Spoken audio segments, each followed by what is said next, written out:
Radio No Logo, l'interview avec la carte blanche, Mike Session à Generation. Nous sommes de retour donc en direct sur le plateau de la radio, juste après le live de Johnny Clark qu'on vient de terminer. Théo et Ogash nous ont rejoints pour Generation, la Mike Session sur la carte blanche, votre deuxième carte blanche les gars au No Logo, vous vous rendez c'est compte vrai, de ça? exactement, c'est magnifique, on a beaucoup de chance. Comment est-ce que vous l'avez réfléchi celle-ci? Celle-ci, on l'a réfléchi un peu de la manière de la première, mais en même temps, on voulait faire un truc différent aussi, donc sans spoiler évidemment ce qui va se passer. On a évidemment réuni des artistes qui nous sont chers, des gens avec qui on aime bien partager des moments musicaux. Notamment des Mike Sessions. Notamment des Mike Sessions et surtout des Mike Sessions. Donc ce soir, ça sera axé sur ça, mais il y aura des surprises aussi musicales dont on ne peut pas trop parler, mais voilà quoi, ça va être grandiose. C'est bien teasé en tout cas. Donc vous êtes servi de l'expérience de la première. Est-ce qu'il y a des choses que vous avez proposées au premier passage en carte blanche que vous avez souhaité pousser, aller plus loin, peut-être améliorer si on peut dire?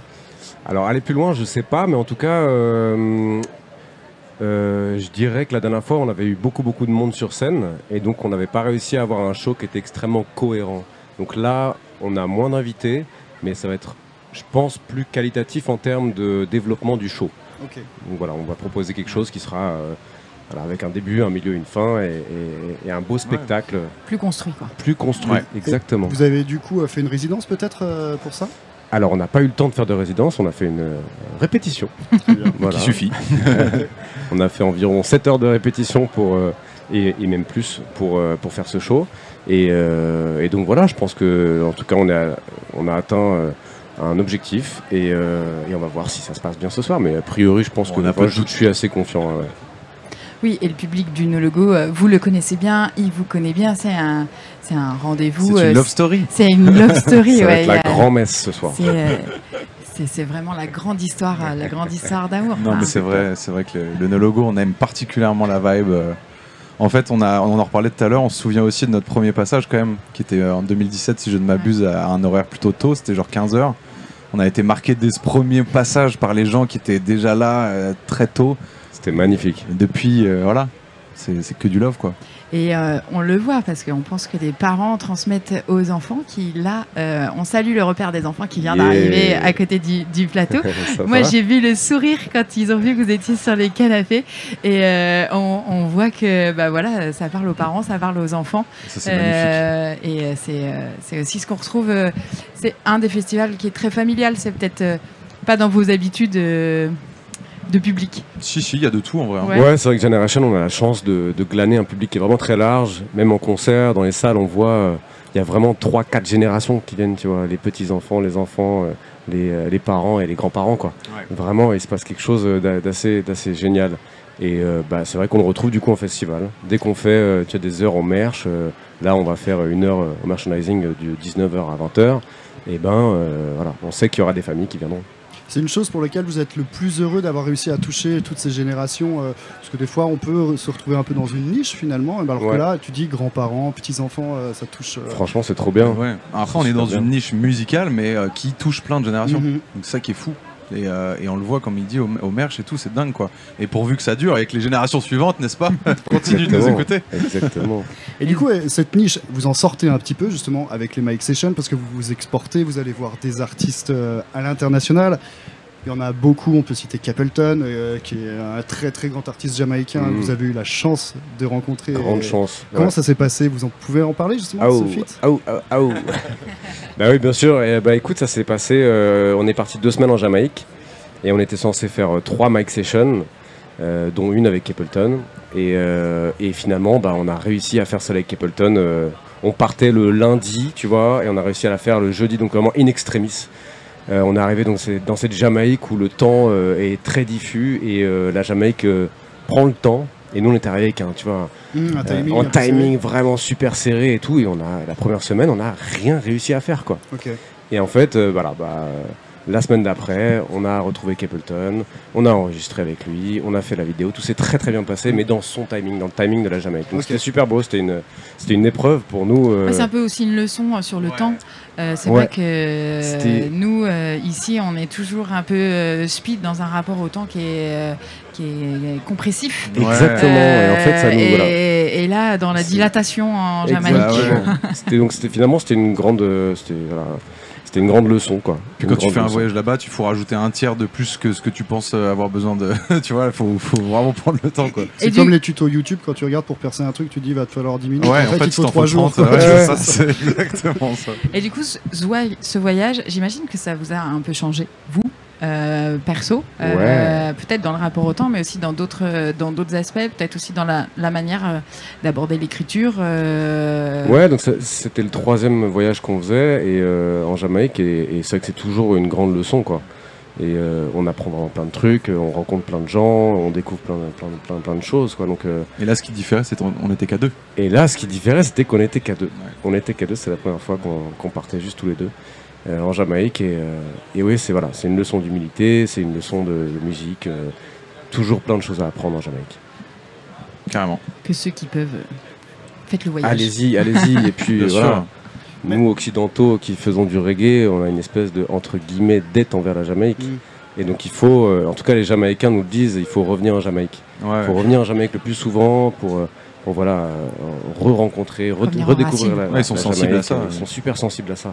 Ça leur fait vraiment plaisir. C'est vrai que c'est quelque chose, on voit beaucoup de groupes français ou des chanteurs qui ont une carrière solo ou certainement un peu partout en Europe, comme on pense à des plus anciens, Gentleman ou alors Alborosi, tout ça. C'est vrai que c'est quelque chose que maintenant vous pouvez transmettre, c'est-à-dire expliquer aux gens comment est-ce que ça se passe. Qu'est-ce qui vous a le plus surpris quand vous étiez là-bas ? Musicalement, en termes de tout, tu veux dire franchement, que tout le monde sait chanter, en fait. Voilà. Ouais. C'est ça le premier truc, c'était ça. C'est vraiment entendre dans le taxi, et le taxi, il va chanter direct, il va te faire un maxi couplet. C'est fou, quoi. Ouais, ça, la musique H24 aussi, cette culture de la musique vraiment très forte, et dès le plus jeune âge, et tout le temps. Et non, mais il y a plein de choses. Il y a beaucoup à apprendre. Super riche, quoi. Super riche. Vos inspirations jamaïcaines, vous, elles se situaient où quand vous étiez un peu plus jeune? C'était justement les Capleton, parce que vu votre génération, vous êtes certainement tombé amoureux dans les années 2000, j'imagine, du reggae avec le New Roots, les dancehall, tout ça. Hein. Voilà, tous les Don Corleone, tous les One Rhythm de Don Corleone, à fond. Vibes Cartel, je me souviens qu'on en avait parlé, c'est un artiste qui vous touchait. Vibes Cartel, Mavado, tout ça, Ja Vinci, tous ces gars-là. Jamil. Mais en fait, tous ceux qui apparaissaient sur les One Rhythm, tu vois. Ouais, c'est vrai. Ça, c'était vraiment, on les ponçait. Dès que le rhythm était bon, après, on allait prendre l'artiste, dire, lui, il a fait une bonne version, et puis après, tu découvres l'artiste et tu commences à découvrir. Vous faisiez comme ça, parce que j'avais discuté un coup avec un chanteur qui disait, tu vois, qui allait chez un disquaire, et en fait, refusait d'écouter les cuts des artistes. Il écoutait le rhythm, tu vois, pour justement, on peut pas se faire influencer. Vous, c'était pas votre cas. Vous êtes nourri un peu des influences des Jamaïcains. Ah ouais, à fond. Il y a eu aussi, évidemment, les disques chopés à la médiathèque, tu vois, des Israel Vibration, des Black Uhuru, etc. Il y a eu aussi, évidemment, la mode des Soulja, Revolution qui sont arrivés, donc plutôt du reggae américain. Ouais, puis tu mentionnais Gentleman, Alborosi, tous ces gars-là qui se sont nourris aussi de la Jamaïque et qui après ont percé de fou, et nous, ça nous a vraiment marqué. Mais c'est vrai que quand tu arrives dans le reggae, tu es obligé d'écouter plein d'artistes, quoi. Je trouve que c'est ça. De toute façon, contrairement au rock ou au hip-hop, je sais pas, en tout cas là, nous on a été plongés dans le bain du reggae, et voilà, c'est un tas d'artistes que tu découvres tous les jours. C'est un panel. La boulimie, quoi. Ouais. C'est clair. Plongez-vous tous dans l'histoire de cette musique. Il y a de quoi faire. Qui amène, c'est les racines du dub aujourd'hui pour ceux qui aiment la Dub Factory. Cette histoire-là, elle est importante, et c'est important de se rappeler d'où l'on vient. Tout à fait, exactement. Pour savoir où l'on va. Et d'ailleurs, les gars, où est-ce que vous allez? C'est quoi les prochains steps? Nous sommes en tournée tous les week-ends jusqu'au 14 septembre. Ça, c'est beau. La liste des dates est pas inscrite dans ma tête, mais inscrite sur notre page Instagram et tous les autres réseaux sociaux, notre site internet. Et on a encore une petite dizaine de dates, je pense. Et franchement, c'est cool. On est sur une très belle tournée. On est très contents. Et le public est toujours aussi incroyable à chaque endroit. Et ce soir, oh là là là là. Ça, on a carrément hâte, et on sera en tournée aussi l'année prochaine. Vers mars, du coup, mars-avril. On a commencé à annoncer quelques dates, et a priori, je crois qu'il y en a une qui va arriver à Besançon. Oui, effectivement, je pense qu'on peut l'annoncer pour ceux qui sont déçus de ne pas vous voir ce soir au No Logo, parce qu'ils auraient éventuellement pas pu venir, parce que c'est complet. C'est complet, oui. Sachez que vous aurez session de match retour. Voilà. Le match retour. Et un retour en studio prochainement. Eh bien, les Max Sessions continuent de se distiller tous les 2 mois. Donc là, on en a une qui va arriver dans Très un mois, un prochainement, truc comme ouais. ça, et On va puis finir. une autre dans 3 mois. Ouais. Et il va y avoir évidemment un album qui regroupera toutes ces Sera Max Sessions, compilé. qui sortira. Voilà. On annoncera dans peu de temps quand il sortira. Dans un futur proche. Voilà. C'est bien de faire un peu de teasing si Ah, Mais ça, oui, voilà, oui. il faut. que les jeunes économisent leur argent de poche. Pour acheter le maxi. Voilà. Je t'en prie. Parce que je me voyais qu'il y disais. avait plein d'autres questions. Non, mais ça tourne avec, Ah, ok, ça pardon. tourne avec le vent. Pardon. Pardon, ok. Non, mais je sais que les garçons sont pressés par le temps. Moi, je pense qu'on peut passer à la question rigolote. La question fun. Allons-y. Question rigolote.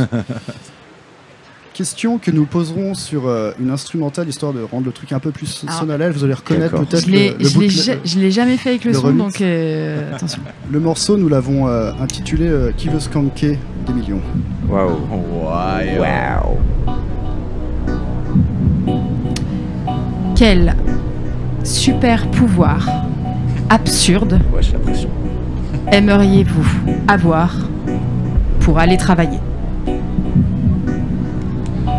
Hein. Bogash, tu appelles un ami? Pour aller travailler, ouais, bien sûr. Moi, j'aimerais savoir faire de la batterie, de la guitare, de la basse et chanter en même temps. Homme orchestre. C'est un joli super pouvoir. Absurde. Moi, j'aimerais ne plus jamais transpirer.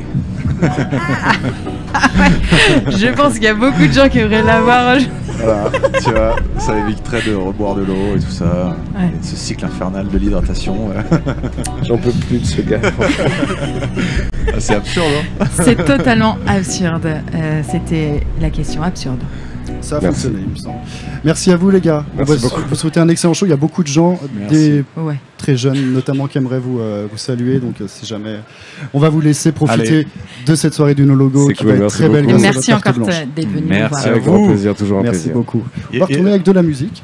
Et puis, on vous retrouve dans quelques instants avec d'autres interviews. À tout de suite.